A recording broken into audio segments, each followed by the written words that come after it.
Hello, hello, hello. Welcome to the first ever, ladies and gentlemen. Welcome to the first ever live lapped podcast watch along.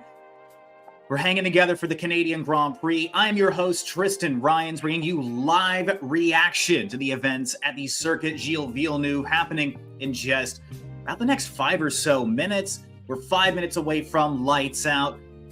Loads of excitement following the sprint race. I'm excited to get this thing started, but before we get underway, if you haven't already, please hit the subscribe button. It helps support the channel. It costs you absolutely nothing at all. We're at the 136 subscriber mark on YouTube, chasing the magical 1,000. If you haven't already, join the rest of the TLPs. Give us a like, drop a comment live. I'll be able to see your reactions as this race happens in real time. Drop a comment. Feel free to join the conversation, ask questions, and even share the content with your friends, your fellow F1 fans. Helps put us in front of more people. The YouTube algorithm loves the retention, so put it in front of your friends and family if you like what we got going on here.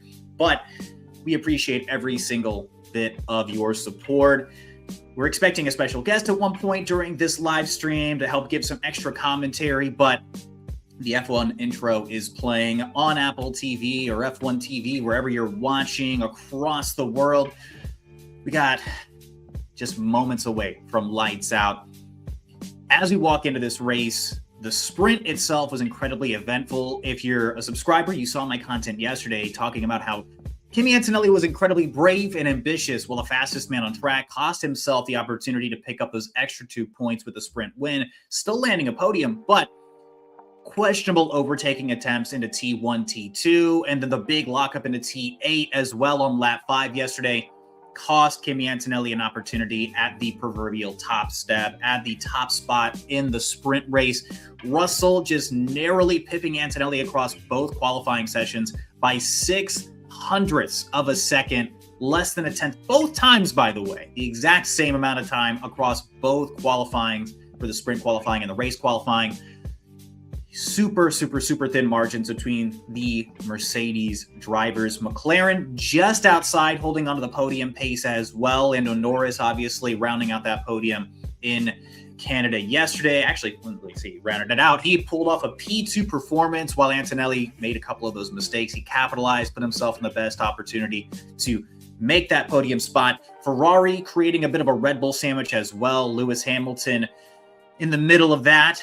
Isaac Hadjar and Max Verstappen, followed by Charles Leclerc in P8. Going up the order of the grid, we're starting with Valtteri Bottas in P21, Checo Perez in P20, Fernando Alonso P19, Alex Albon for Williams in P18, Esteban Ocon in 17th place, his teammate Ollie Behrman just ahead of him in 16th, Carlos Sainz, Pierre Gasly in your 15th and 14th position, Gabriel Bortoleto for Audi, and then Liam Lawson starting on the next row in 13th and 12th. Nico Hülkenberg in P11. And moving further up the grid, we've got Franco Colapinto rounding out the points start and P10. Arvid Lindblad, the rookie for VCarb in P9. Charles Leclerc in P8. Isaac Hadjar, like I just mentioned. Max Verstappen in P6. Lewis Hamilton, Oscar Piastri, Lando Norris, and then the silver arrows out front with the 19-year-old Italian championship leader, Kimi Antonelli, and his teammate, the veteran, the championship favorite walking into the season, George Russell,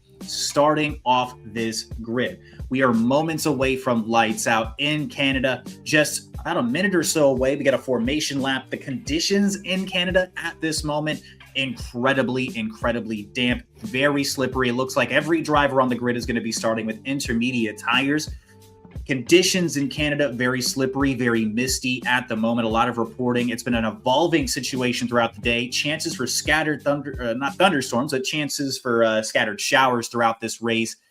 Expect some crashes. Expect some DNFs today. This is going to be the first real rain race we see during this 2026 regulation. The new battery rules, the new engine rules coming into play. How much is that extra power from the wheel spin from these electric-sided batteries going to play a factor as drivers get on the throttle, as they try to come out of some of these slick corners? I've heard that T10 is especially slippery up near the hairpin. So you've also got some other factors. The Canadian Grand Prix, not unknown to see a wild beaver find its way, waltzing along the track. Alex Albon during practice on Friday, suffering a major crash at the result of losing grip, losing traction because he struck a groundhog coming across the track around, I want to say it was T6, T7, that nice little chicane there. So we've got plenty going on here. Oh, as I'm getting a glance here at the starting tires, both the Mercedes are starting on softs. Both McLarens on the inters. Hamilton, Verstappen, Hadjar, Leclerc on softs. Lindblad, Colapinto also starting on mediums. There's a mix up and down the order. I would argue that Mercedes incredibly brave to be starting off on the softer compounds to start off this race.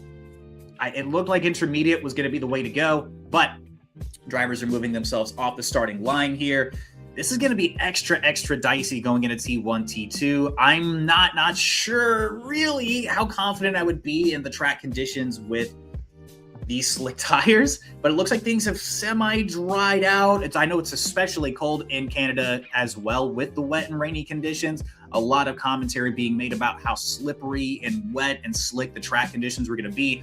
Canadian attendance at the circuit Gilles Villeneuve, 360,000 in attendance to watch this spectacle. We've seen some classics here in Canada over the years. Last 3 pole positions given to George Russell last year, finally capturing the top step here. But don't forget, Kimi Antonelli grabbing his first podium of his Formula One career at the circuit Gilles Villeneuve last year.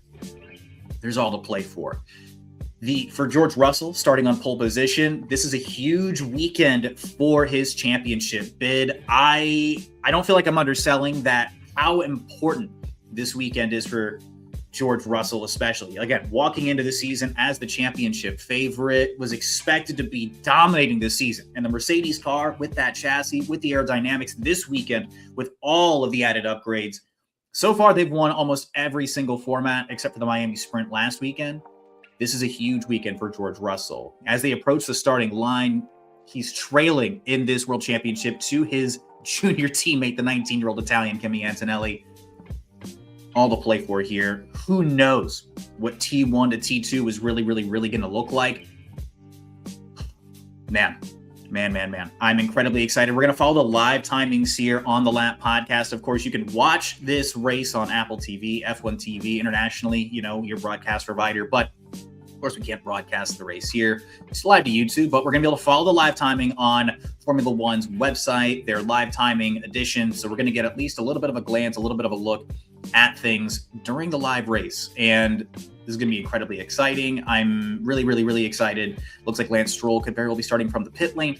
But with all that being said, all that to play for as we speak, I'm ready to get this thing started. I'm ready to get this thing going. I am incredibly excited. Let me just get this a nice little refresh for you guys. Make sure that we're on the right spot. And yeah, just moments away from lights out. The safety car joining the back of the grid. Driver tracker. Right, here we go. We're going to get this thing started. And ladies and gentlemen, the Canadian Grand Prix, green flag waving, lights are lighting up the board. We're going to get this thing going here in just a moment. 1, 2, 3, 4, 5 lights. Here we go. Oh, looked like there might have been some kind of an issue off the line. Extra formation lap has been called for. An extra formation lap. Oh my goodness, I was waiting for these lights out. We're making us wait just a little bit longer. It looks like there might have been a stall for Arvid Lindblad off the line, not going into gear. He's a sitting duck off the line. Oh dear, this could be a really treacherous situation for the V-Carb team, for the Racing Bulls driver, the 19 years old, 18 years old. Man, this is looking a little bit dicey. Looking a little bit dicey here for Arvid Lindblad and the Racing Bulls. He's got to get off the line here. Yellow flag to start this race, and we haven't even technically started the damn race. Uh-oh.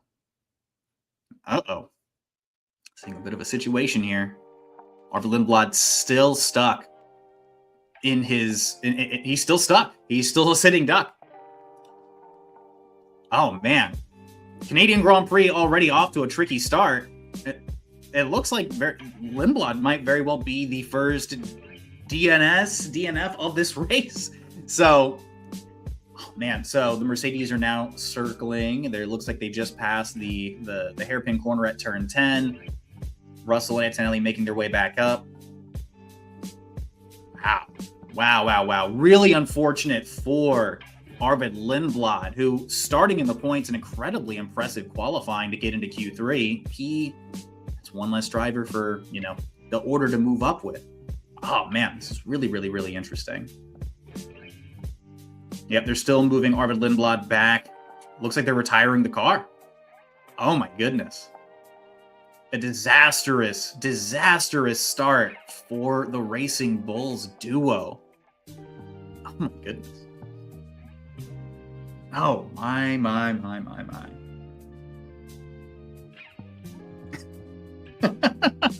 Is Zach Brown? Oh, wow. It looks like Zach Brown is not at the Canadian Grand Prix. Can I explain that? I mean, I couldn't explain that to you. We're hoping that Mr. Banana Bread, hopefully, maybe you can join. Maybe you can talk about it once you wrap up the Indy. Oh my goodness. Wow, what a tragic start for Racing Bulls. This is going to be a long time to sit on these tires, too, for Kimi Antonelli and George Russell. They're back on the line, but I think they have to wait for the V-carb to have at least cleared the starting straight before they can get this race started. The Cadillacs are just now eking past.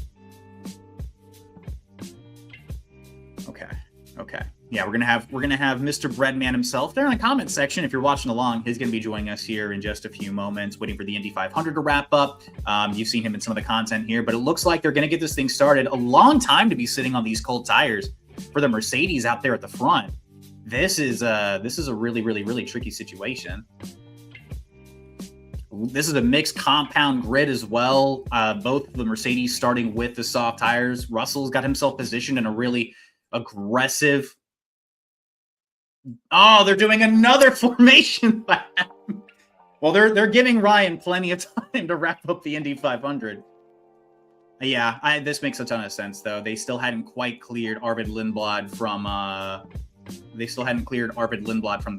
start straight. So this isn't too super shocking. For Mercedes, this is a great opportunity to finally warm up those tires. This was much needed if you're driving on these slicks. It's a mixed grid too. This is what makes things extra tricky. Is we've got we've got the McLaren starting on these inters. We've got the Mercedes starting on slicks. The middle sandwich between Ferrari and Red Bull, they're starting on the slicks. I think behind them, inters were on the deck for a couple of the teams. I think both the Audi drivers are doing the inters as well. Lindblad was driving the mediums, so this is really going to be tricky. I'm curious. I missed a piece of Oscar Piastri's audio while I was jabbering on. But we've gotten 2 formation laps already. Oh, they're making us sit and wait in anticipation. I'm so tense. Oscar Piastri with a little bit of team radio.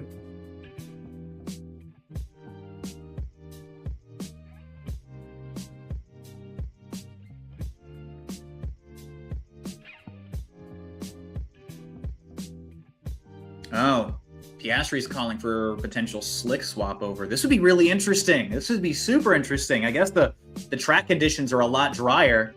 Norris making the corner. Back onto the start straight. Yep, so both the McLarens are just they're gonna gamble on these inters. Oh man. It looks pretty dry.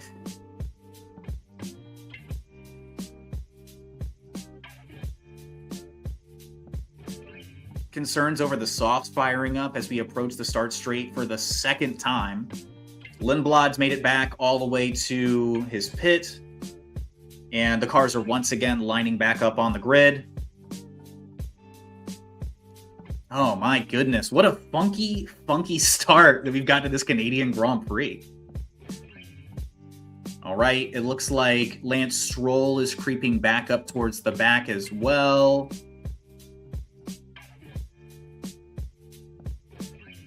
Oh, wow. And I guess the live timing might be a little bit faster.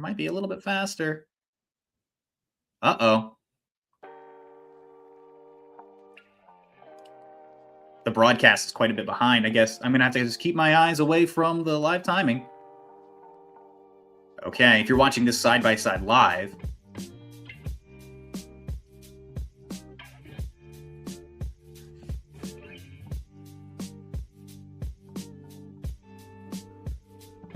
lights out and away we go. Russell and Antonelli with really good starts off the line. Oh, but Lando Norris creeping around the corner.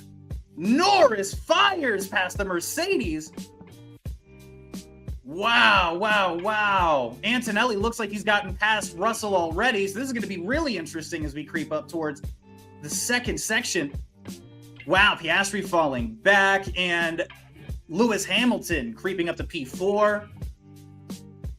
Leclerc looks like he's gotten the jump on Isaac Hadjar. Wow. So Lando Norris is leading away lap 1. A lockup by Gasly. Oh my goodness.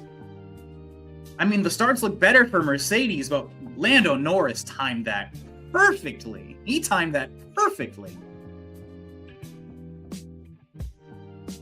Oh my goodness.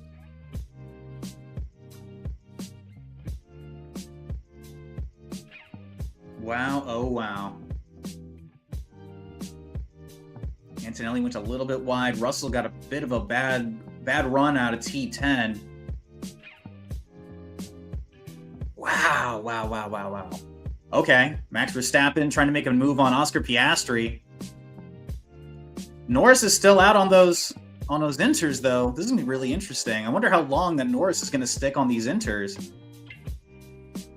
I guess the added grip from the inters was maybe potentially the right call. Piastri was just not happy with him, though. He was falling back like a rock.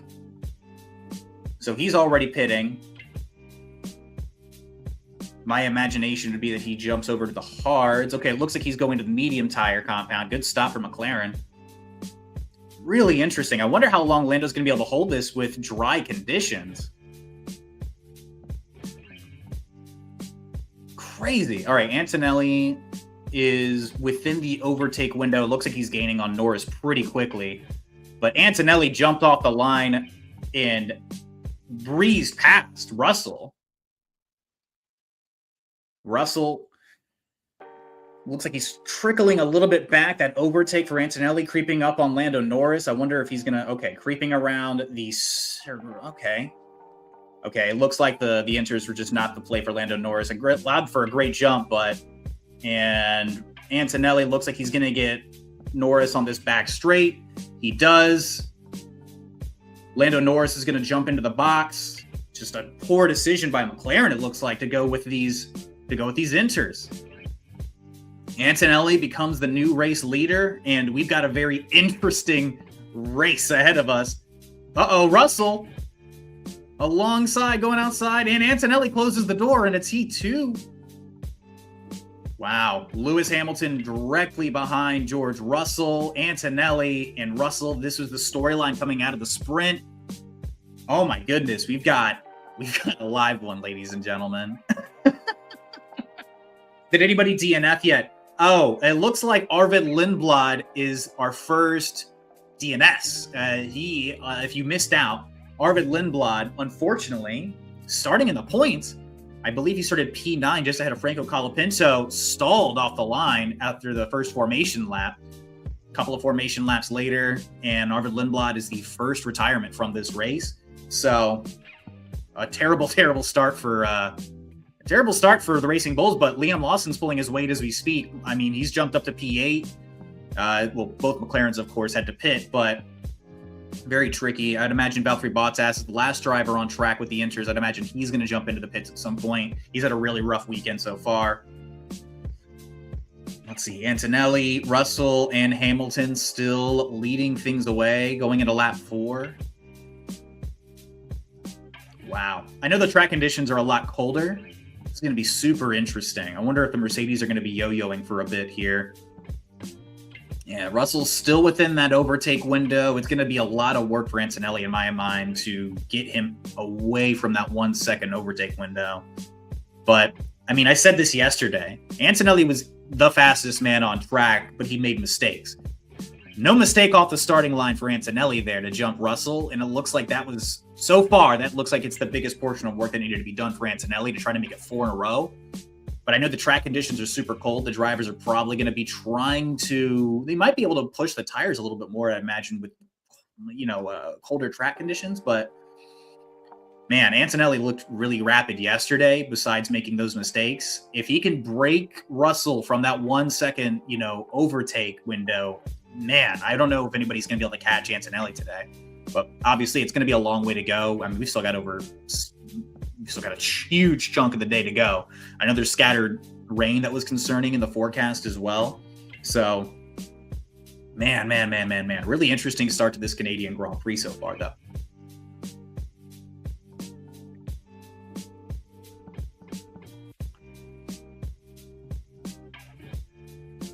Let's see here. Yeah, Russell's still hovering about half a second away.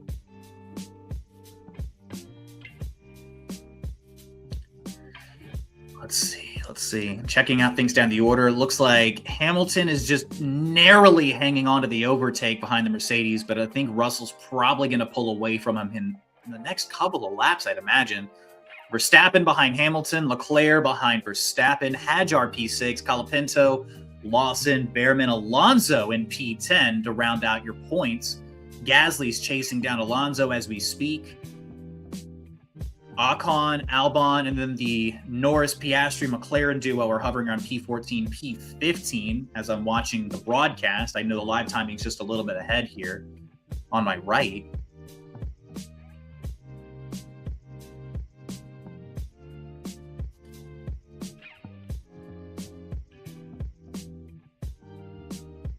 Yeah, a treacherous start for the McLaren duo. Oh my goodness.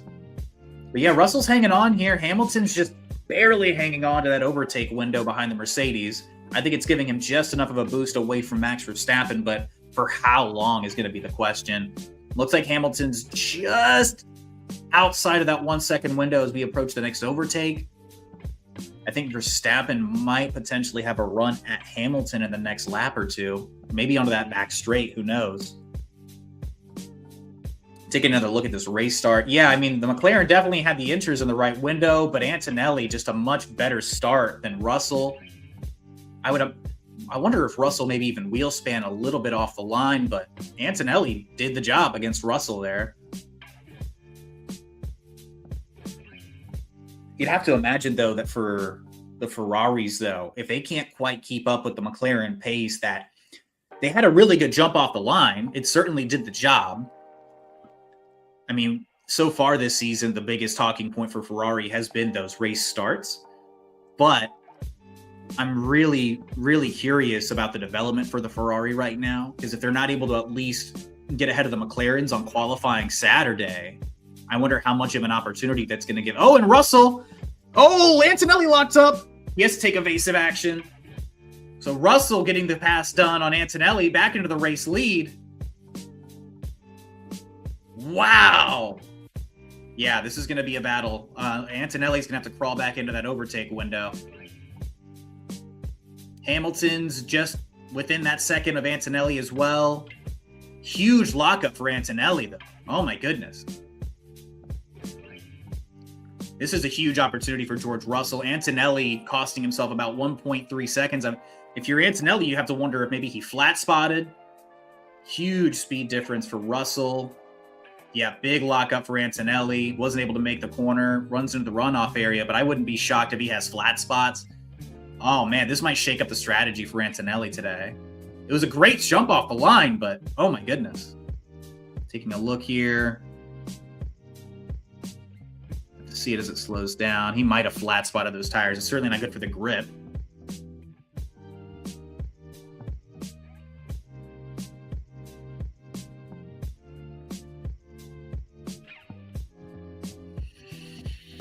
Now the job for Antonelli is going to be getting back in. Again, I said yesterday that I thought that he was faster than Russell.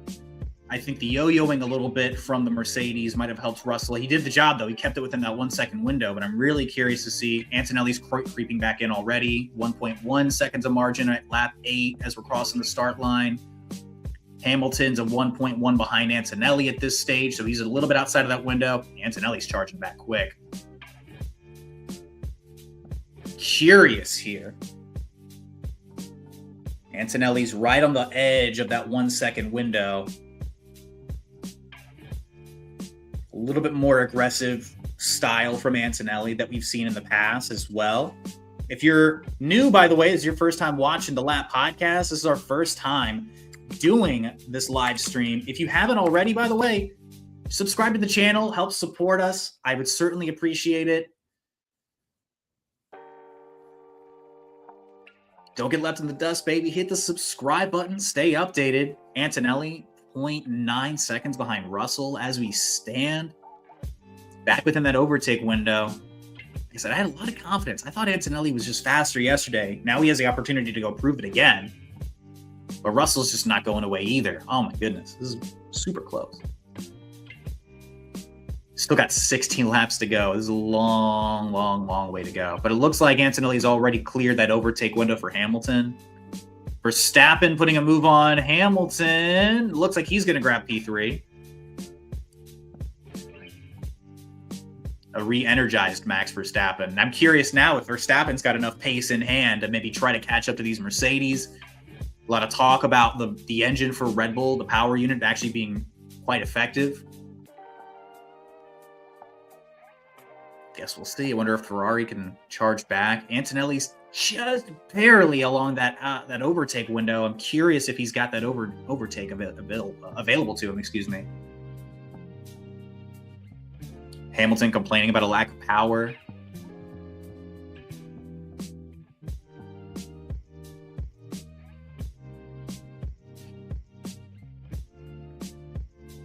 Wow, wow, wow.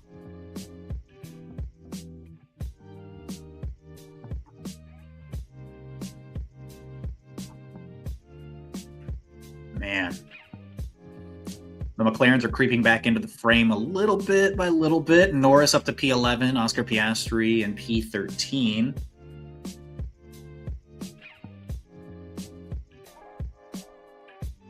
Yeah, Antonelli, I'd imagine maybe he might be managing just a little bit here. It's just so early. You don't want to burn through your tires and then have a really poor strategy towards the end. Verstappen making good time, barely creeping back in, but he's making good time. Hamilton having a hard time staying within that overtake window.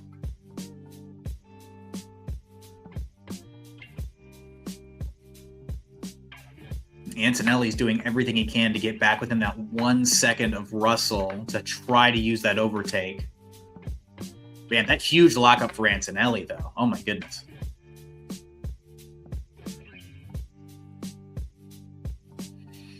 The Mercedes are clearing the first back marker in Valtteri Bottas around T10. Verstappen, he's not too far away. I'd be curious if the Red Bull have enough pace in hand, though, to actually make a run at the Mercedes today. I mean, Max Verstappen's won here plenty. It wouldn't be flooring to see Max Verstappen make like a push, but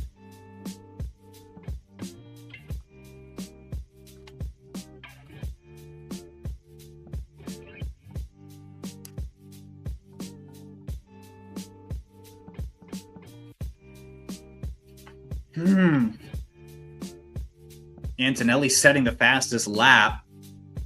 Just outside of that window, though.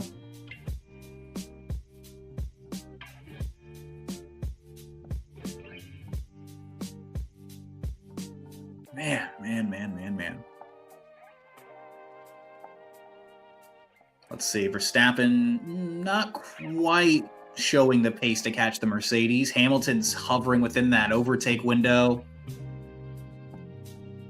Lando Norris trying to make a move on Pierre Gasly. Looks like he's within that overtake. Gasly, though, being supported by Ollie Behrman at the moment, though. He's within that overtake window for Behrman. So kind of like a pseudo DRS train looks like it's happening right now. A little bit down the order. That's preventing the McLaren from quite catching the Alpine, but I'd imagine that the arrow on the lockup from Behrman just ahead.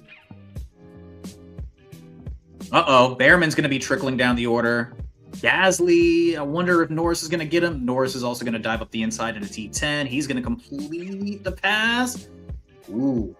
Yep, just barely got by. So Norris back into the points. Piastri still kind of making his way back in P13, following Alex Albon as we speak. George Russell setting the fastest lap.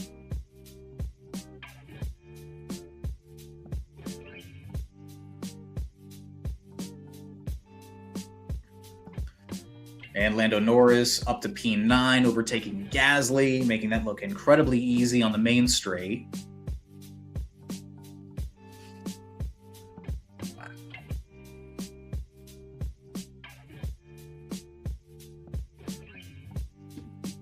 Oh, Antonelli making a move on Russell. Oh, Russell must have went off. Looks like Russell's going to try to get it back on this back straight, though. I got to see that move.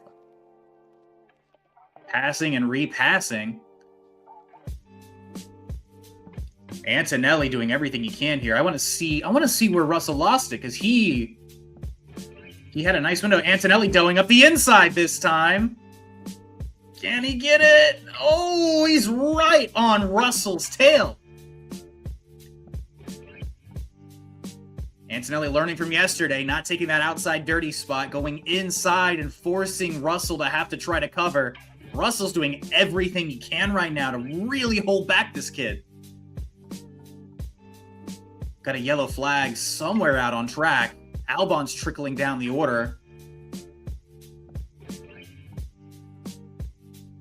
Something's happened with the Williams. Albon's stationary at the hairpin. Oh, man, and the Mercedes are creeping up here. Wow. I gotta see where Antonelli got him going into the hairpin. This is gonna be super interesting.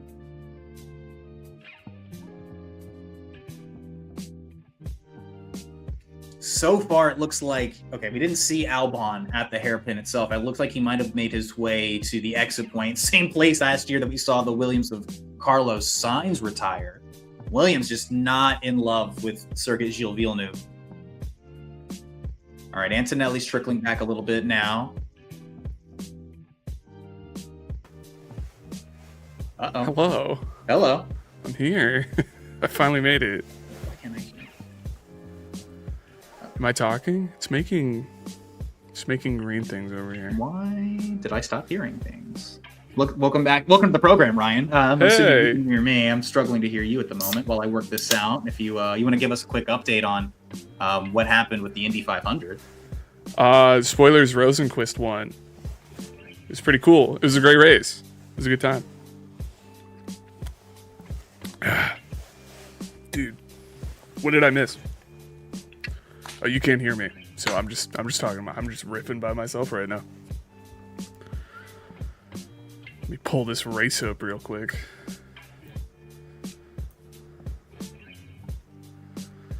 Let's see here. Still got that yellow flag. There we go. Oh wow, Russell and Antonelli are already catching. Was that Norris? I feel like I missed something. Trying to sort out this headphone issue. Sorry. Doo-doo-doop.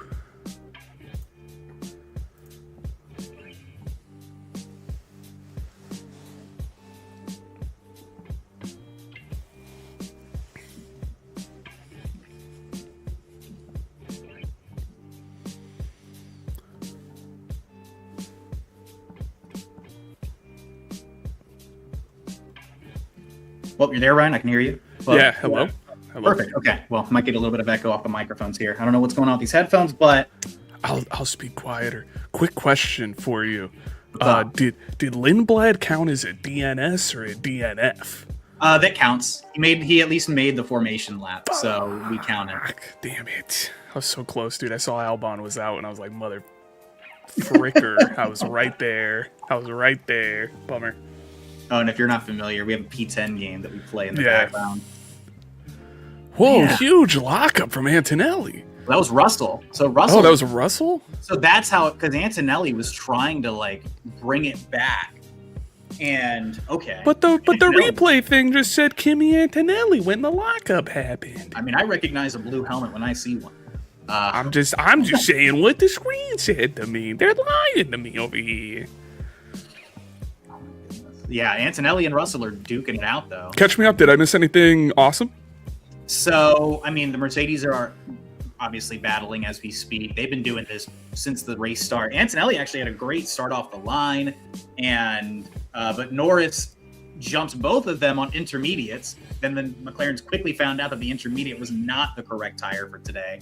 And let's see, it looks like McLaren are preparing to bring somebody in now, but yeah, just a bad call. The track's a lot drier than I think everybody was expecting. All pre-race, everybody wanted to talk about was how damp it was, and it didn't matter. It didn't matter. Yeah, okay. Of course, the classic. The classic. Well, I don't know how anybody's going to be able to drive on this. And then all of a sudden, everybody's driving on slicks anyway. So... What was the like 7-lap track hazard that I joined into? I noticed there was like a yellow that just kept going on. The one more time, I'm sorry. I joined and there was like a yellow that seemed like it went on for like 3 straight laps. Looked like Albon picked up some damage and he retired coming out of the hairpin. It's the same spot that I think Carlos Sainz retired at last year. So something about Canada just does not agree with the Williams team. That makes sense. Let's see. I mean, let's go, Kimi. Kimi's taking him to task right now. Yeah. He's making him work for it. I mean, the Mercedes are certainly pulling away from everybody else. They're 5 seconds away from Verstappen. And Verstappen has looked really good today on race pace. He's making the Ferraris work for it, but he can't quite break Lewis. Man. But yeah, like Antonelli pulled that, let's see, he's just right there. And I think George just keeps finding places to like park the car. If that makes sense. George seems really good at pace management, at least in Canada. Oh, yeah. Never mind. Uh-oh. Let's go. Oh, still. Oh, no. You might have a really good run down to the oh, no. Kimi, no. Outside. Can he complete it? Kimi. Oh, who's going to break first? Kimi, he has a wife and kids at home. At the same time. Oh. Dude, I thought that was going to be a disaster. Oh my goodness, that was so close. Antonelli learned, by the way. I don't know if you saw earlier, but he went inside into T2 instead of going outside on the Oh my god. track. Oh my god, he's teachable. He is teachable. He's learning his lessons. Oh man. Dude, that was awesome. This is really close. We still got 50 more laps of this. Yeah. I know, dude, the Indy 500 took forever. How quickly does the garage get divided after this weekend at Mercedes? Like, how quickly is it like both teams are working almost independently of each other? I know that they share data and everything. Yeah. But it's still like the mission to still succeed. They're going to care about the constructors first. But how quickly is it like your side, my side thing? I would assume it's already like, at least in George's part, has already been getting divided. I think he's probably like been trying to consolidate his guys into like his guys, but I bet just after the sprint, it was already been splintered, and now, dude, George is looking on point though. At least his line. He's parking it. He's parking it. He needs to park it. Like it's behaving exactly how it's supposed to. Let's go, George. This is like the exact weekend he needed so far. Yeah, who are they coming up on? I guess that's Bortoletto. Yeah, they've been lapping the back motors. Like, what happened to Piastri? So Piastri, same thing. All right. So both of the McLarens started on the inters. Both McLaren decision that the track is damp. We're going to start on these inters. We're confident this is the right strategy. And then the timing table came up, and it was a mix. McLaren were the only ones in the top 10 with the inters, and Piastri, after like the first corner, was like, I don't like these tires. So he quickly pitted. Norris had a great jump, and he held it for like a lap as the Mercedes were like figuring themselves out real quick, and then immediately lost it. Oh. So they've been trying to like make up ground. I think Norris looks like he pit already, so he's going to go. What does he got? He's got the mediums on. I guess they're going for a multi-stop strategy. They don't really have much of a choice. Is there? I can't have audio while I'm here, so I'm just doing visual. Is there any more talk of any more rain, or is it just they're in the clear now? There was concerns about scattered showers, so we might see little bits here and there. The track pre-race was super damp, is all I was hearing, and that it was going to be super slippery conditions. And we showed up, and it was just fine. Okay. That's great for the Mercs. They seem in a class of their own. They also, I mean, Mercedes historically really like those colder conditions, but Alonso's hanging in there in a P14. They just passed him. Dude, that car looks so beautiful, man. Like on a developmental level, it's just such a nice looking car. What, the Mercedes or? Yeah, the Merc. Yeah, not the AM. Oh, don't disrespect me with that. We've got a long way to go, and I hope I'm not jinxing this race, but I'm really happy that the Mercedes have been able to at least like duke this out like cleanly. Yeah. The biggest criticism that you and I have had about, especially you, has been really drive wheel to wheel. And like again, I was super questionable about his decision making yesterday, but like today he's being a little more thoughtful, is what it looks like. Although I'm really curious to see how long that's going to hold. Dude, I think if he can get that like under control, he'll be like terrifying, like a genuine could go on like a Max Verstappen level run. I think that's the only thing holding him down. For it, though. I'm really curious about this, and he's been managing these softs that he flat spotted earlier because he had a huge lockup when George passed him down the back straight going into the World Champions. So Antonelli's managing, but I'm really curious to see. Okay, he's hovering around this half-second mark. I'm curious if he's going to be able to pull off this back straight. He's right up on him again. I think he's going to make another run. No, because he keeps taking that tighter line, which is going to like actually ruin his chances of getting like that run. Using the tire? Well, not like if you saw there, he was like, ooh. Yeah, Russell's just. Yeah. Russell's parking that car right where he needs to, though. I think that's just the experience factor showing up right now, right? Yeah. Oh, please. Okay, he did. See, he's learning. He's learning. He's got it. Oh, dude, he tried to go outside on the second part of the turn this time instead. He's taking it to Russell. Yeah.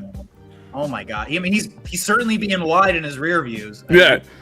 I think this is the best way to do it. It's like, I'm not going to make the overtake, but I'm going to let you know every second that I'm so fast. Right behind you. Yeah.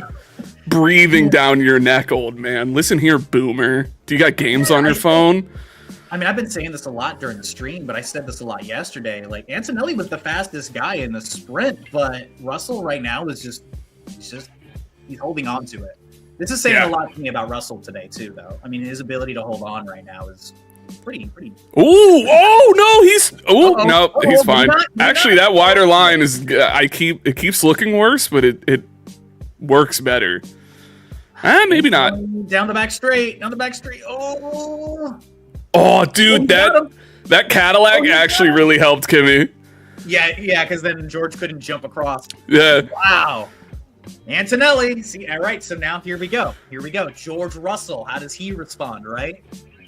Man, it's yo-yoing, but dude, this is as close as it's gonna come all season, right?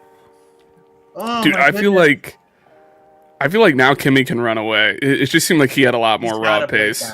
But he couldn't break that 1 second earlier. So that's the thing. Like, how much of his tires was he really eating up? If he can break that 1 second, I think he's gone. I still think that Kimi's the fastest man on track. Oh, a little wheel spin out of that corner. I mean, he's already pulling a gap. He's pulling away. Oh my goodness. He's got to break that 1 second though. All right, he's up to 1 second going into T10. The hairpin seems to be one of his weaker elements. Yeah, we'll see if George can get it back here. Maybe not this lap, but we'll see. It's that overtake, man. The Mercedes, this is the portion of the track, too, where they're so dominant. They were killing people in qualifying on this back straight. Yeah. Let's see. But it's sector 1 and 2. That's where I think Antonelli's going to make this gap, because George knows how to work the wall of champions. And I think he's passing Norris right now. Yep. Dude, they're going to lap the whole field at this rate. Dude, they're so rapid. Oscar Piastri, 10-second penalty. Oh no! For killing Alex Albano. If you're a McLaren fan in the chat, let me know your thoughts. Because Fernando is in tears, sobbing. I feel like I can share this, but Khaki Kev, she said yes, but so he had a big win last night. I don't know that it's massive loss today. Massive loss today. The law of equivalent exchange. So, but yeah, if you're one of the TLPs, feel free to drop. Oh, huge lockup from Antonelli. Uh-oh. Huge lockup. Oh my god. Yep, and this is where Russell locked up earlier today too. That's where Antonelli got back. Dude, it almost looked like Antonelli was caught tossing a car part. That's where Albon DNF'd earlier. Antonelli's got the their wheel. Oh my god. Oh. That was... Okay, no. Sorry, Russell. You did not have this. That was naughty, Russell. That was naughty. That was naughty. That was naughty. Oh, man. Oh, boy. This is... Oh! That's your seat, baby. Hold on. Let me get the YouTube picture real quick. That was, that feels like the beginning of, like, the real war. Goodness. Man. If we're going to get it like this the rest of the season, this is going to be interesting. Oh, he's coming back. Oh, no. He's coming back. Oh, it looks like Antonelli's giving the position back. It almost seems like he's, like, handing it over. Is he planning for that corner? I just think maybe they're afraid that he thought, like, keeping that position after going off track, they'd get a penalty? Because it, like, seems like he was handing it back just to take it.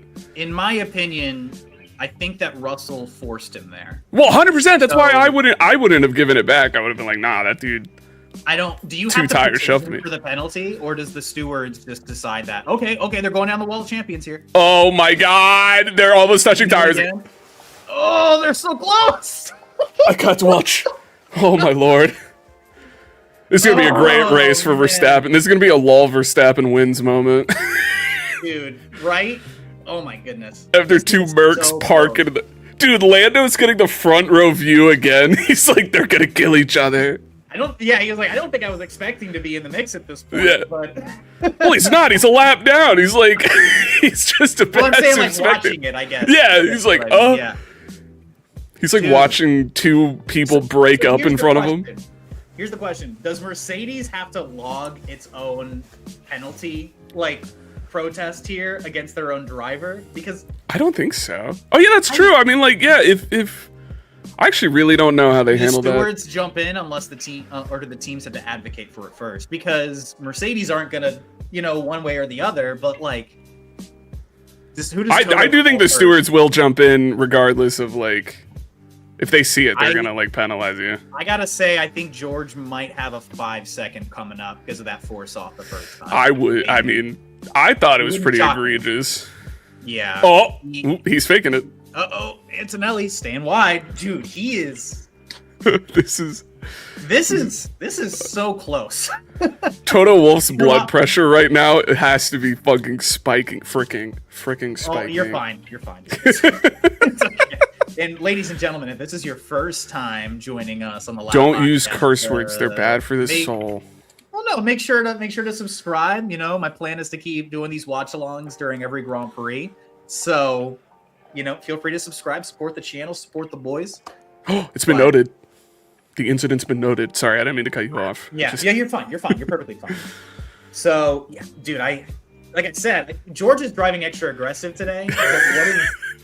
What does this tell you what does this tell you about George Russell today? I'll ask that question first. This tells me he wants to be number one driver. This tells me he's not going to roll over.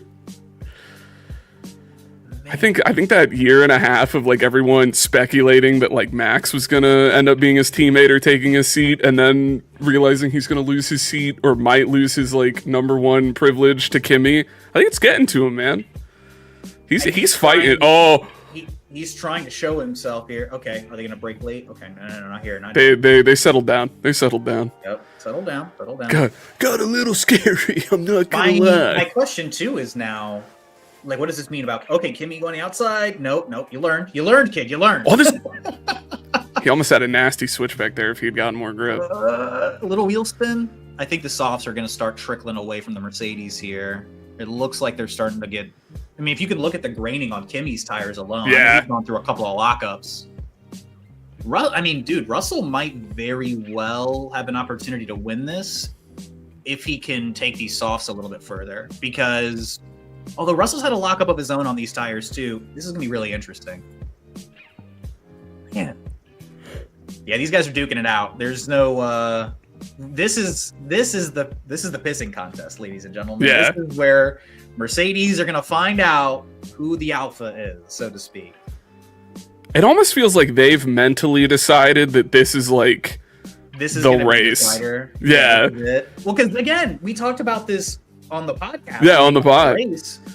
That this weekend was so important for George, and I think it tells a lot of the story that we might see. Antonelli's staying. Oh, he's making himself big in the mirrors. This tells the story for what we might see in the next third of the season, because Antonelli struggled, right? But in Canada's supposed to be Russell's baby, but he is taking it to George Russell today. Yeah, this is if Russell ends up with a penalty, but this is going to be potentially like, man, like where Antonelli struggled last year. I don't think you can count on that anymore. And so far through almost half the race, you really can't count on Antonelli to struggle like he did as a rookie. He's showing that he's grown. He's still got more to grow. He's still got more to learn, obviously. But there is, man, the growth has been crazy. Man, if I'm him, if I'm Kimi, I'm sort of kicking myself over that lockup and giving George the opportunity to get back out ahead, since he seems to control the tempo so much better. That's got to be devastating. Well, that's another learning moment, right? Like, he might have been pushing too hard. Like, looking back on it, he pushed too hard there. It's like just trying to break that 1 second. We were talking about that going into that back straight and then locked it. George did the same thing earlier, but again, Kimi's like, okay, I got the opportunity here. I still feel like Kimi's faster than George, man. Yeah, I think raw pace he is for sure.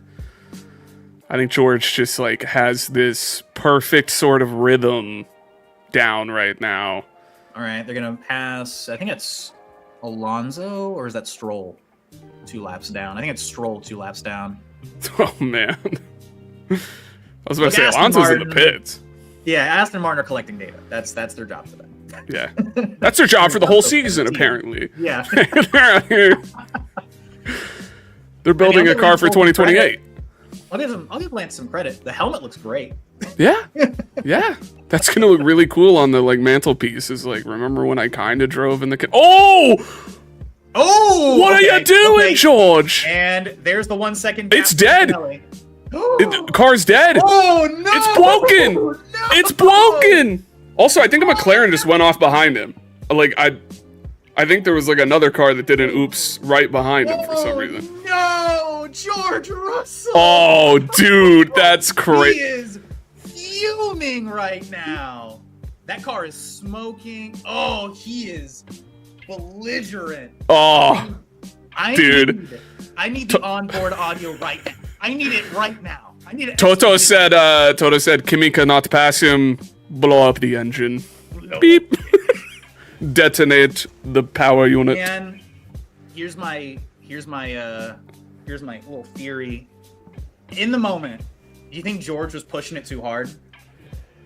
I mean, I can't imagine that would make you detonate, because it didn't seem like he was like flinging it through every corner. Oh, dude, that's heartbreaking. Do you think it blew up because he went off and bounced it? I think it blew up because Toto put the call in on the Nokia. He went like fuming right now. Yeah. I don't blame him. He is fuming. Oh man, Wow. Antonelli, enjoy your free win. This is a pivotal moment Yeah. in this championship season, dude. Oh wow. I'm curious if the card died because he went off or if it was dying before. That's my curiosity. I think it definitely died before he went off. I don't think he went off like and then he hit something and exploded. I assume he went off because of a power cut. Almost certainly, because that's not really a spot you're gonna have a heinous lockup like that. Now we have a safety car, so if you're Mercedes, I feel like now is the opportunity to pick Kimi, put him on the hards or whatever, and just let him ride it out. But that's what I mean. This is the freest win of all time, dude. Kimi is like sitting so pretty. Wow. I mean, now this is a nearly 50-point gap because George is sitting at 88. This would be, I think, this would bring Kimi to 131, is what they were just showing on broadcast. Yeah. So that's a near 50-point gap. It's a long season. I remember last year around this time, we were really confident about Piastri and like his championship prospects. And obviously, Kimi still has to finish this race. But man, this is a gut punch if you're George Russell. This is a huge gut punch. Whoo! Ooh, a little wheel spin for I thought Verstappen might gun it a little too hard and clip a pit worker. The wall. Yeah, I was like, whoa. Really revving up those tires. Man, we haven't seen somebody's leg get snapped in half since Kimi Raikkonen. Oh, no. Not Gary and then a leg. We can't... Canada claims both a marmot and this man's leg. Wow. That's... This is massive. This is massive for the championship. Allow me to say, this is huge. Insert photo. This is huge. This is huge.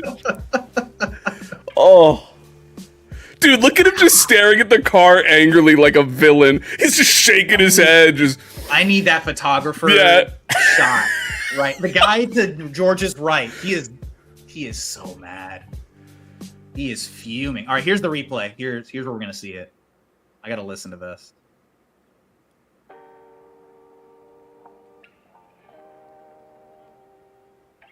All black smoke and it just disintegrated. Yeah. Well, you can see the like plume of black smoke appear. Yeah. I thought that was I thought he might have like grabbed a piece of like debris or something, but you definitely hear it winding down before he hits the corner or as he's going into the corner. And it just, dude, the headrest flip. I don't blame George, man. I don't blame him for being crazy. I'll say, again, small theory that he was he was pushing him maybe too hard. Maybe, but like...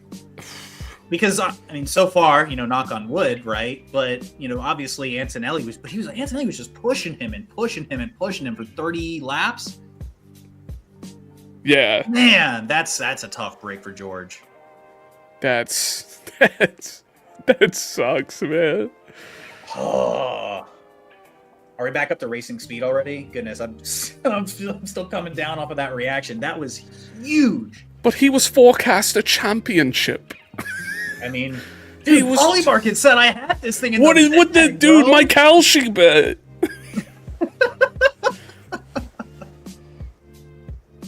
Oh, man. That's crazy. Dude, it's crazy to think even funnier that, like, had McLaren not messed up, they've really thrown away such a massive opportunity this race. This would have been a massive podium for them on the constructors' side because they're still chasing Ferrari. Let's not forget here. Let me take a glance at the standings. They were 17 points back from Ferrari. So McLaren threw away points today with that call to go for the Inters. So, I mean, unless something disastrous happens. But hell, even Red Bull, like Max and Hadjar is driving excellently today, mind you. He's sitting at a P4, and look, that would probably be a net. Let's see, that's 3 positions down. This will be a net P7. George would be P2. I would say the McLarens would arguably be 3-4. So Max would be sitting in P5. I mean, Hadjar's looking at a potential podium if he can catch up to Hamilton right now. Yeah. Dude, a double Red Bull podium. It's been a long time since I remember asking this very question weeks ago on the podcast. And our faithful viewer, She's in Italy right now, actually. Yeah. I don't know her name, but she faithful viewer. She made she had to give me this whole thing about how Max could still podium. This is the Red Bull podium I was talking about. Dude, I said between Canada to Austria, Red Bull, we're gonna get a podium, and right now this is the best opportunity for it to happen. Yeah, but a double with 2 Red Bulls on the podium would be even more exceptional. That would be huge. I'm trying to think. The last race would have been like Japan, like 2023, 24. Had since what, a double Red Bull podium? Yeah, since both Red Bulls were on the podium. It's been a long time. If one of the TLPs knows, yeah, comment. Whoa! Hadjar's about to commit murder. Yeah, that's a penalty. I'm sorry. Well, never mind. Today on things that aren't gonna happen. Yeah, you can't. That's moving under braking. Well, it's also just. Well, they weren't even at the braking. That was just full on like blocking down the straight. Yeah, putting him on the block. Yeah. He damn near forced Charles into. Now he is in a Red Bull. He'll probably get away with it, but it just looked pretty sus. Ooh, very sus. If that doesn't end up with some kind of ramification, I'd be surprised. That's at least a strike on the license, right? Yeah, I love Leclerc. Like, okay, that was a huge one. Yo, this is huge. This is huge. Man. So, dude. But this is a perfect day for your boys, for Charles and Lewis, because again, the McLarens have been bottled sitting around P10 right now. So for the Constructors Championship effort anyway, yeah, that's dangerous. For the Constructors effort anyway, like this is big for Ferrari to like claw back those points that they lost in Miami. So 100%. We still got about half a race distance to go, but I mean the fight between what are we looking at? P4 to P6? Well, no, Kyle Pinto's 32 seconds back. Excuse me. But the fight here for P4 is pretty fun. Dude, I will say a huge day for Alpine. 6 and 8. Kind of. Yeah. I mean, like, they're not fighting the big guys, but they're up there. I mean, Colapinto's right now the best of the rest. Yeah, that's what I mean. Like, they're rounding out the midfield. Now, the Argentinians who may have stumbled into this, I've given a lot of grief to Colapinto in the past, but like this weekend, he's really put it together. This season, he's looked a lot like more competent. I'll give him a lot of credit. He's looked a lot better this season. Hadjar has a yellow flag infringement too. Oh, he's getting a penalty. He's getting a 10-second. Getting double cooked. They're gonna flip him over and grill both sides. I would say even with the 10-second penalty, that would still be a net P5, which would be a great result for Red Bull regardless, considering they've had massive reliability issues all season. Piastri's still hovering with that 10-second penalty down the order. I would be surprised if he could still land in the points. Norris is chasing Gasly as we speak on the left side of the monitor. Let's see. Oh, wait a minute. This is rotisserie wing on rotisserie wing action right now between the Ferraris and Red Bull. Oh, yeah, dude. At Macarena.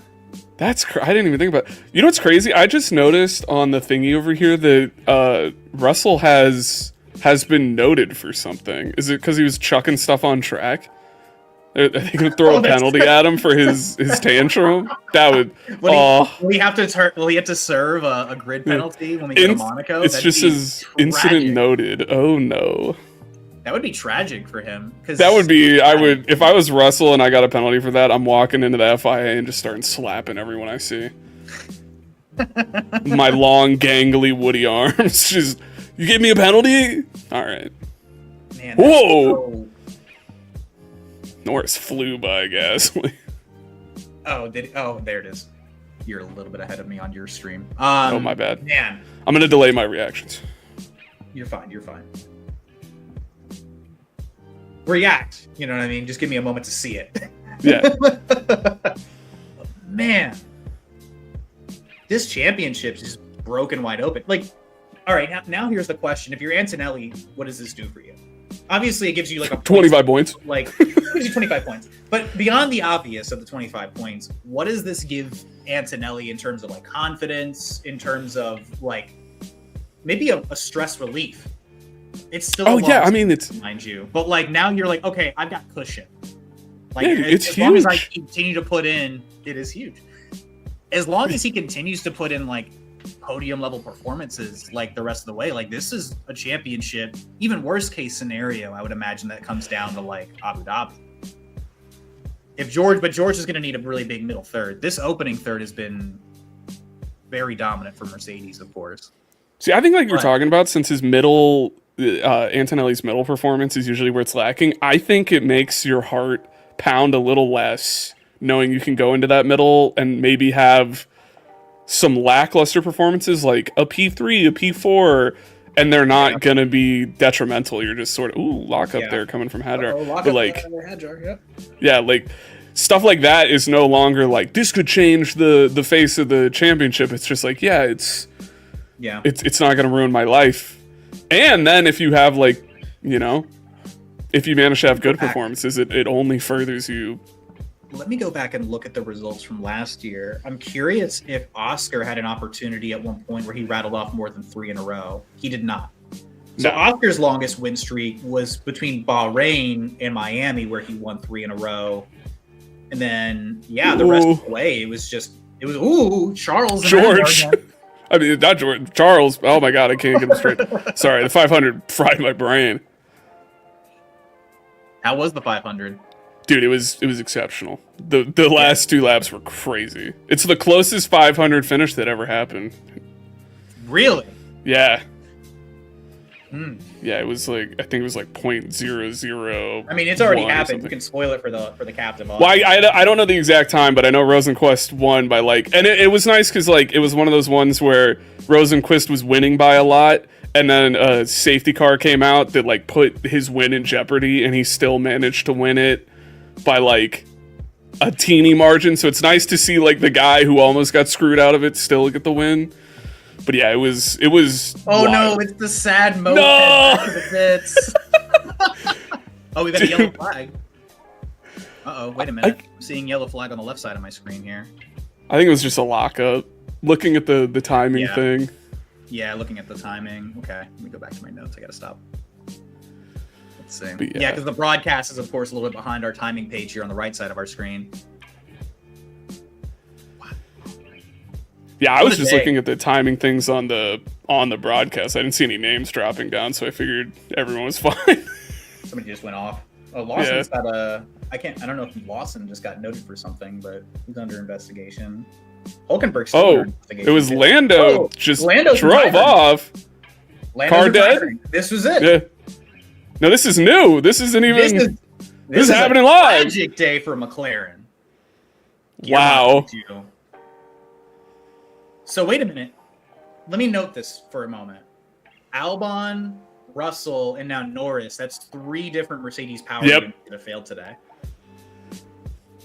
I thank God we're streaming. I almost invoked his name. I almost looked to the heavens and invoked a man's name to maybe bring Kimi Antonelli's engine into disrepair.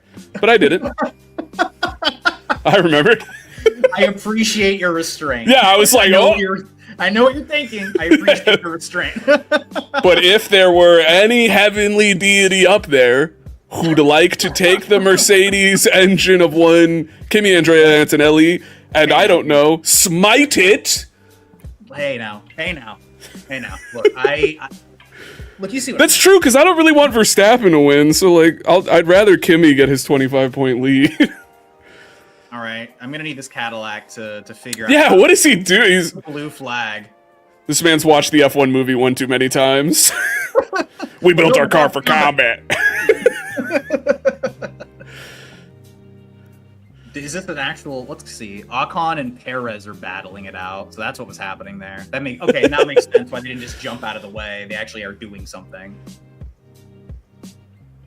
Something floating across the track right there. Whoa, Ocon, settle down. Whoa. Yeah, and there goes Ocon, who is totally not fighting for his life right now. Yeah. No way. No, everything's. I'm not gonna lose my child. Where'd you hear that? I did love Komatsu being like, "It's ridiculous. We would never fire him. We would never do that. No way." No. I mean, at this point, we've got 26 laps to go.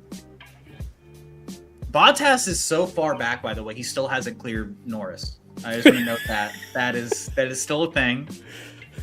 We can have a small conversation about this.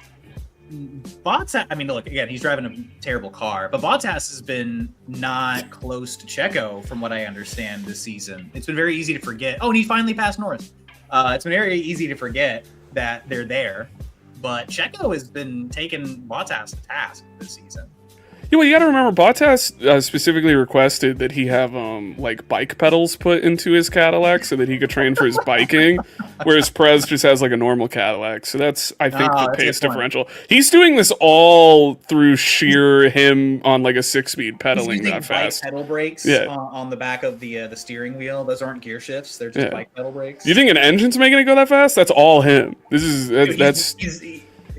pushing with his feet like Fred Flintstone. Yeah. That's what I mean. Like horsepower? No, that's one Bottas power, and he goes that quick. Oh, speaking of Sergio Perez. Oh no! Oh no! He clipped a wall. It's completely destroyed that suspension. It's not supposed to look like that. Hey man, I'm no mechanical engineer. It ain't supposed to do that. It's supposed to. Wheel's supposed to be straight. But I want to say this. The fact that he got it all the way back to the pits with a broken wheel, dragging the entire floor all the way from wherever this happened. Oh, where did this happen? Wall of Chance. Oh, yeah, what? He's already... He literally binned it. Oh, it just blew up. It just exploded. Oh, no, it wasn't even Perez's fault. Okay. Tire just give up. Well, his wheel was already, like, tilted to the left. All this smack about Perez. It just blew up. I think he had to have hit something earlier because his steering wheel was already tilted, like, 5 or 10% to the left, like and then I think it gave out. The wall coming out of T8, going into T9 or something before the hairpin. But then it gave out. Well, the Wall of Champions is like straight concrete. Yeah. So we'll see. Hadjar finally got noted for that more than one change of direction thing. The stewards finally got back from taking a snack. Yeah. They checked Twitter and were like, wait, what did we miss? Something about for the last 10 minutes they've been fighting off George Russell. They're like holding the door closed. He's like, let me in! I just want to talk. And Antonelli just set the fastest lap, having fun. Man. This is a rough day for McLaren, getting back into it. Yeah. I don't know that Piastri... Because if Piastri has a 10-second penalty, I don't know that McLaren are going to finish with any points. For Ferrari, this is a huge net gain. Especially if Hadjar catches that penalty. Yeah. To put them even further up the list. Well, Chuck was able to pass. Oh, psych, they're behind. They're already past Hadjar. So, Looks like they gave Hadjar a 10-second penalty. There it is. Guess what? Yeah, can't do that, Isaac. Although he's 41 seconds clear of Franco Pinto, so I don't know that it's going to change the order. Comes on the radio with that Max quote of like, cool, send him my regards. I do it again. I do it 3 more times. I got to remind the viewers, if this is your first time checking out the Lap Podcast, we're going to be broadcasting these live as much as possible throughout the rest of the season. And, if you're hanging around, feel free to subscribe to the podcast, support the channel, support the effort. Going to be posting regular videos, content updates, shorts, all the good stuff. Yeah, just give us a subscribe. We appreciate it. Man. Let's take a second to talk about Audi, by the way. I mean, look, I understand that, 6 cars are not finishing this race. But this is a solid day for Audi, considering their trajectory was on the downward end. This is a good result for them. You think that there's a maybe... Well, Hulkenberg's just... he's got to still clear Piastri, I think, if they're going to fight for any points.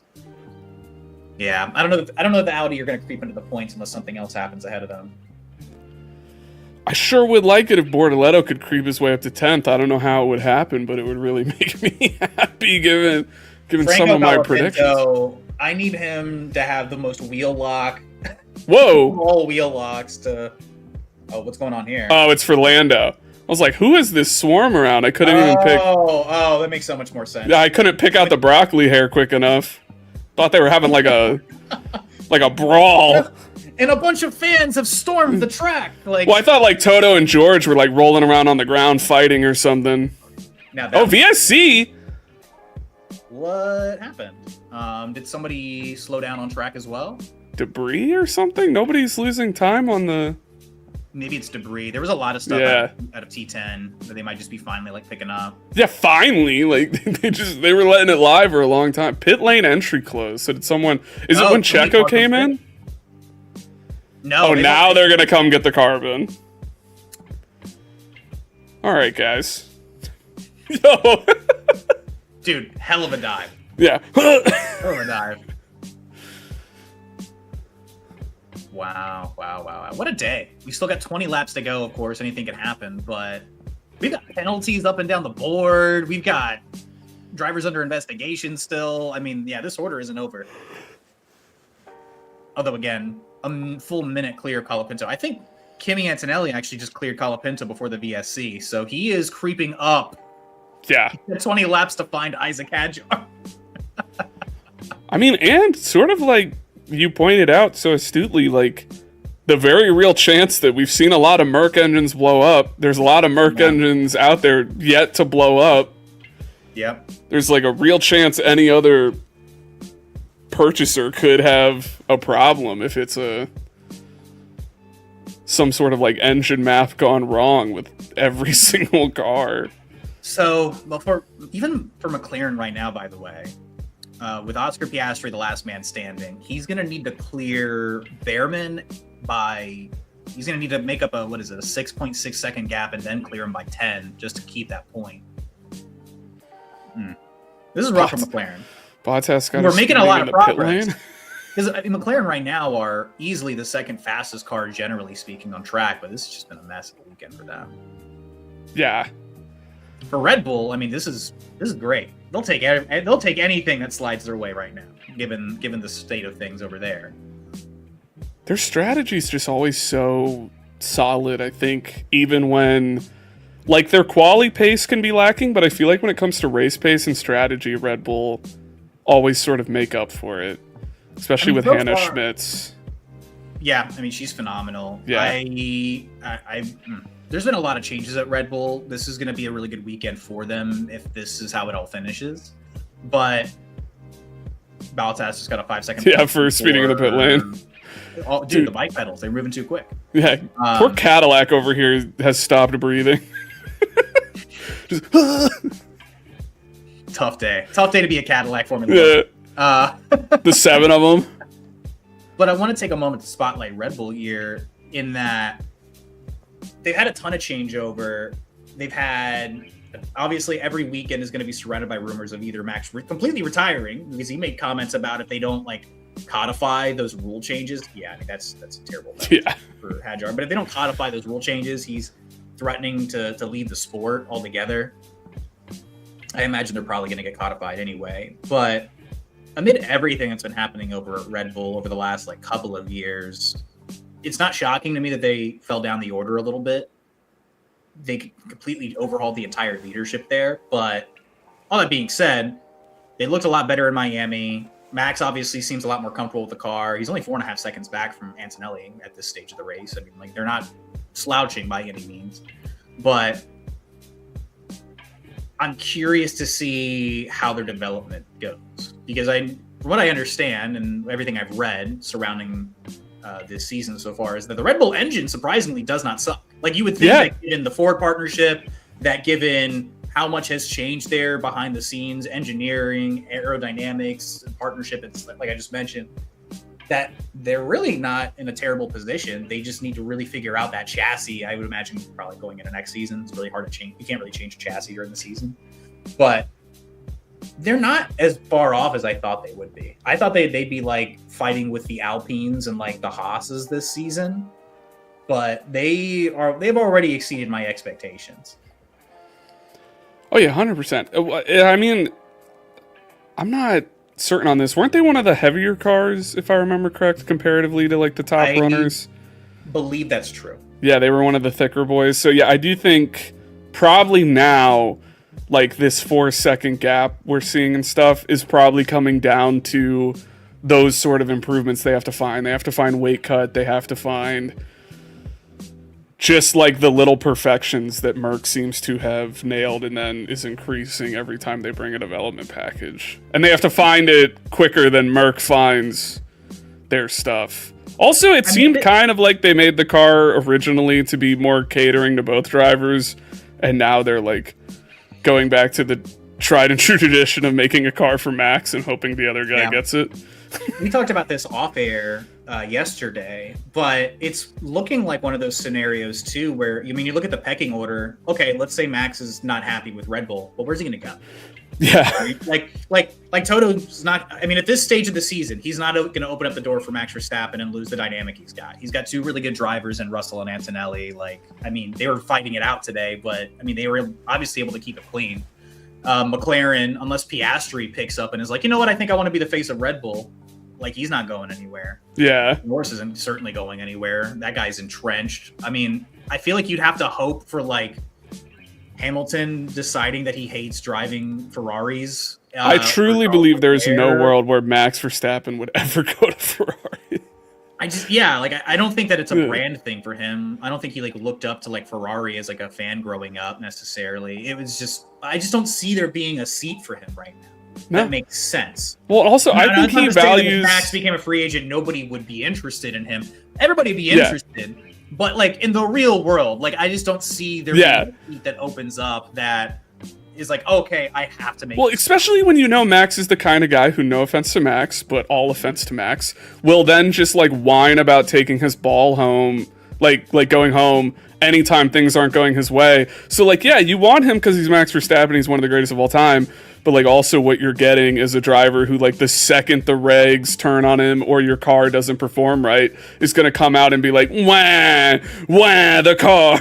I hate it here. I'm going to go do GT or whatever. And it's like, yeah, I'll keep George, who at least doesn't seem to do that. Like, why would I trade him in for sort of the diva of the track? I feel like there's a real conversation to be had about Max versus the sport, in a sense, because he's made a lot of these statements over the years about not being happy and thinking about going to do other things. And like, does F1 as a whole decide we're going to cater to one driver? I don't think that's what's going to happen. No, I don't see that happening. They get look. I understand he brings in a lot of money and like he's certainly one of the best of all time.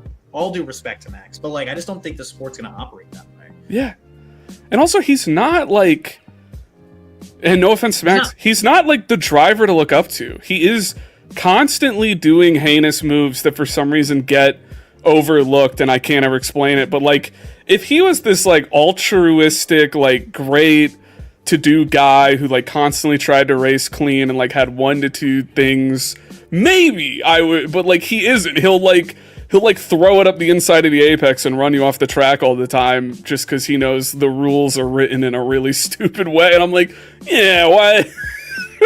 I feel like it's a double-edged sword, Max being the figure he is. Because like you look at like compare him to Lewis, for instance, which is like it's a funny thing to do, but like let's take this for a moment. Lewis is obviously he's become one of these greats. He's very like open personality, or he's closed in a certain way, but like he's just a very like easy person to kind of attach to.